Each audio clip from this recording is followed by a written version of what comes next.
வணக்கத்துடன் இது இன்பா டாக்ஸ்.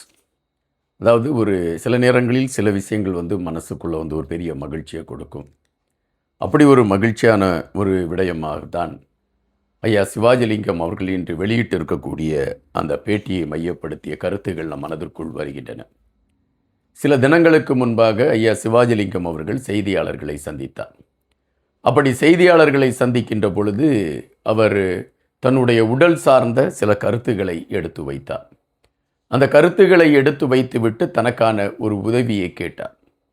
அந்த உதவி அவருக்கு கிட்டுமா கிட்டாதா என்கின்ற கேள்விக்கணைகள், அவருக்கு உதவி கிட்ட வேண்டும் என்கின்ற அடிப்படையில் களத்தில் அதற்கான முயற்சிகளை எடுத்தவர்கள் பலர்.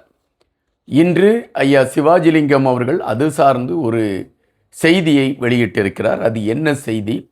ஐயா சிவாஜிலிங்கம் அவர்களுடைய உடல்நிலையில் ஏற்பட்டிருந்த பாதிப்புகள் என்ன?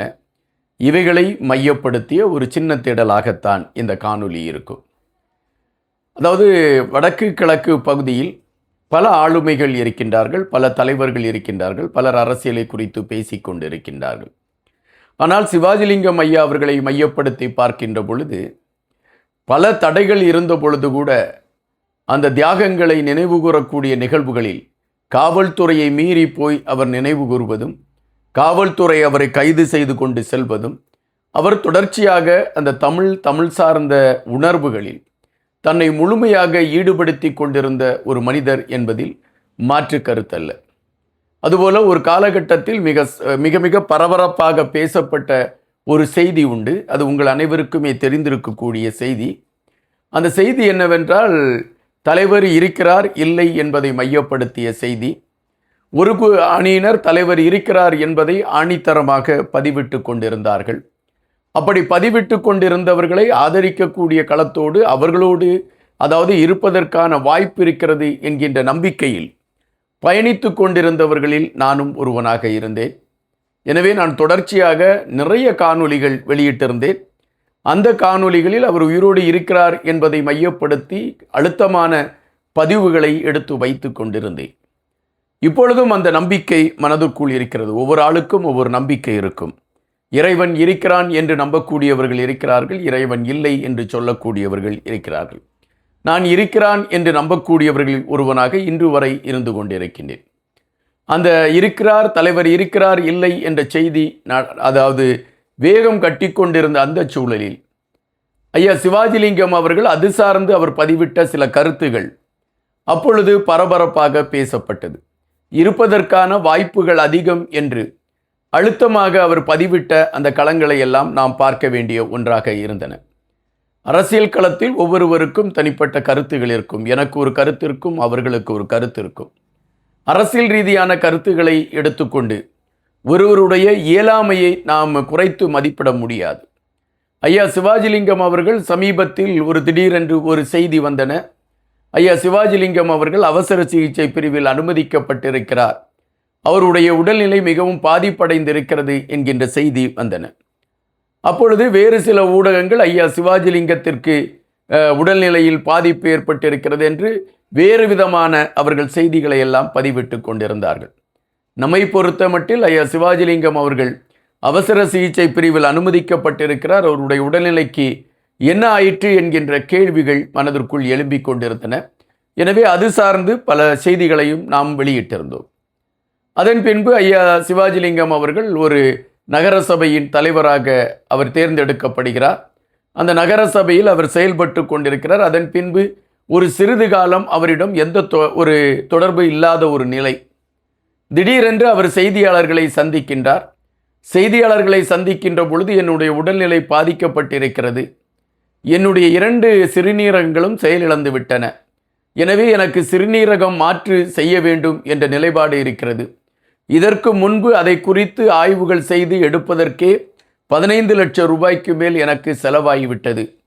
இப்பொழுது 70 to 80 லட்சம் ரூபாய் இருந்தால் மட்டும்தான் என்னுடைய சிறுநீரகத்தை மாற்று அறுவை சிகிச்சை செய்து மாற்றுவதற்கான ஒரு களம் ஏற்படும்.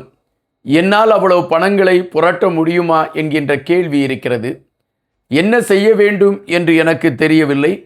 எனவே நான் மக்களிடமே அதை கொண்டு சேர்க்கலாம் என்கின்ற அடிப்படையில்தான் இன்று செய்தியாளர்களை சந்திக்கின்றேன் என்று ஐயா சிவாஜிலிங்கம் அவர்கள் குறிப்பிட்டிருந்தார். அப்படி அவர் செய்தியாளர்களை சந்தித்த பொழுது மிகவும் மனவேதனையோடு, நான் அரசியல் களத்தில் பலகாலம் நான் பயணித்திருக்கலாம், ஆனால் பெரிதாக நான் எதையும் சேர்க்கவில்லை. தற்பொழுது என்னுடைய உடல்நிலைக்கு இவ்வளவு பணம் தேவைப்படுகிறது. எனவே நீங்கள் மனதிறங்கி எவ்வளவு கொடுக்க முடியுமோ கொடுத்து உதவினால் அது சிறப்பாக இருக்கும் என்று அவர் குறிப்பிட்டிருந்தார். இதனை மையப்படுத்தி நானும் ஒரு காணொலி வெளியிட்டிருந்தேன். உங்களால் முடிந்த உதவிகளை செய்யுங்கள் என்கின்ற அடிப்படையில்.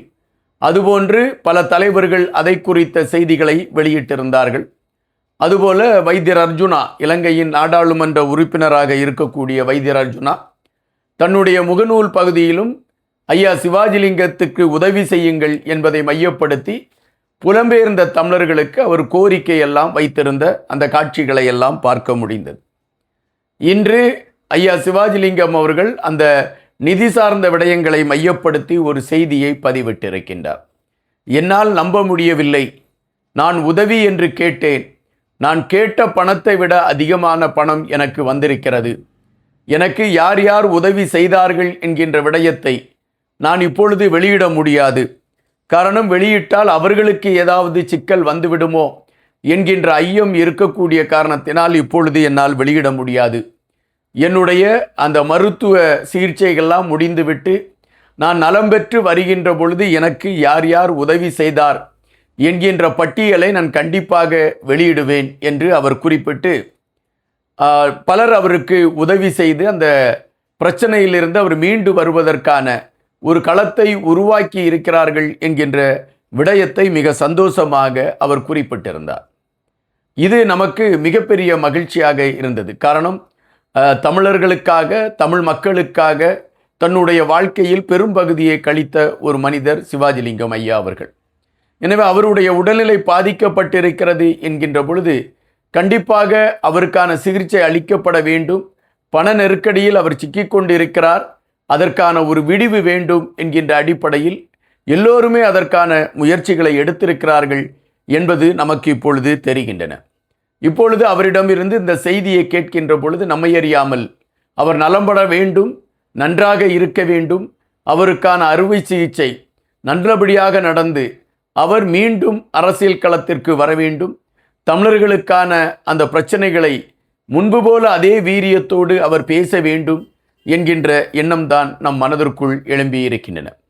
இந்த சூழலில் கருணையோடு ஆங்காங்கே இருந்து ஐயா அவர்களுக்கு உதவி செய்து கொண்டிருக்கக்கூடிய ஒவ்வொருவரையுமே நாம் நன்றி கண்ணோடு தான் பார்க்க வேண்டியதிருக்கிறது. இதுதான் நம்மளுக்கான தமிழ் உணர்வு என்று கூட இதை குறிப்பிடலாம்.